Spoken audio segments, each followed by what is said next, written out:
wabarakatuh. Selamat pagi, selamat siang, selamat sore, selamat malam untuk semua sobat menulis yang ada di Indonesia. Nah, saya akan mengajak sobat menulis semua untuk mengenal 7 jurus jitu dalam menulis.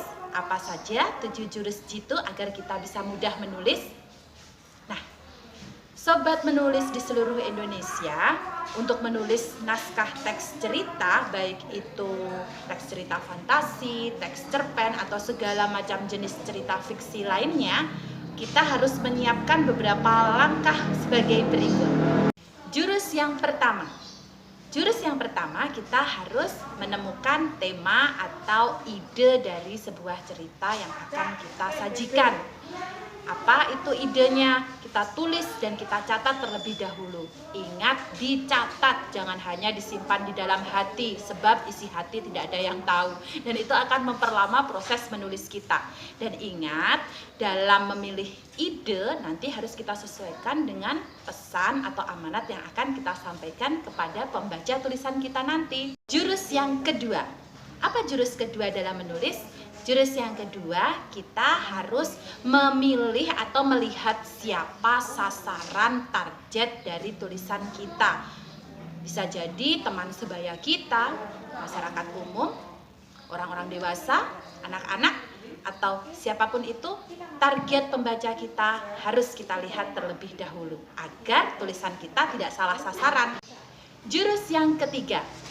Jurus yang ketiga dalam menulis ini adalah kita harus bisa menentukan unsur intrinsiknya terlebih dahulu. Kita siap-siapin dulu nih apa saja yang mau kita masukkan dalam unsur intrinsiknya. Yang jelas harus ada adalah tokohnya.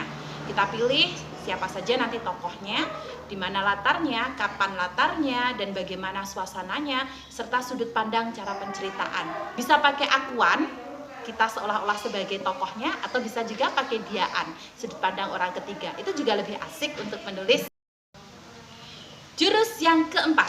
Jurus yang keempat ini adalah mengeksekusi unsur intrinsik tadi dengan cara memasukkannya ke dalam kerangka cerita. Kerangka cerita yang kita pilih, kita buat kerangka dengan alur yang paling sederhana saja, yaitu alur maju. Yang harus kita siapkan di alur maju adalah orientasi, komplikasi, klimaks, resolusi, dan koda. Orientasi adalah tahapan di dalam sebuah alur di mana kita menceritakan pada pembaca pengenalan dari cerita tersebut. Kita kenal-kenalin nih siapa tokohnya lewat paragraf pertama.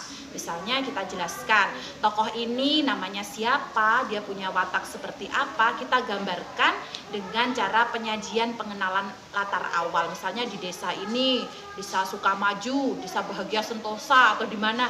Nah, kita buat seolah-olah nanti pembaca itu bisa kenalan sama mereka di paragraf yang namanya orientasi. Nah, masuk ke kerangka yang kedua, yaitu adalah komplikasi. Kita buat tokoh-tokohnya itu pada ribut, kita beri konflik di dalam tahapan tersebut.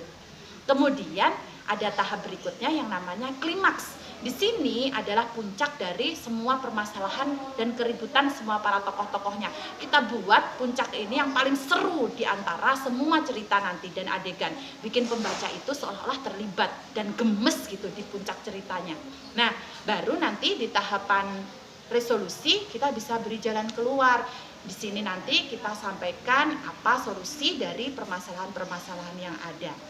Baru nanti di tahapan terakhir yaitu koda, di sini kita bisa mengajak pembaca untuk mengambil pesan atau amanat dari cerita tersebut.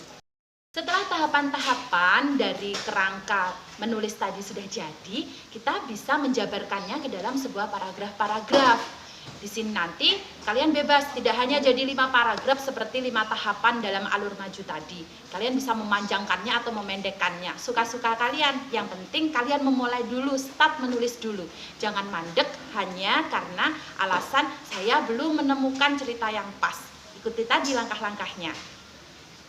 Nah, penggunaan majas ini bisa kita sajikan mulai dari tahapan orientasi di awal paragraf cerita kita. Nanti kita tidak hanya memulai cerita kita dengan cara yang monoton pada suatu hari di sebuah hutan atau yang lainnya. Kita bisa mulai lebih kreatif dengan menyisipkan majas. Misalnya seorang gadis jelita bermata hitam laksana sang Dewi Malam, nah, bernama Suketi atau yang lain sebagainya. Kalian bisa mainkan majas di situ sehingga pembaca itu tertarik dengan tulisan kalian. Ya, silahkan mencoba. Kita masuk ke jurus berikutnya.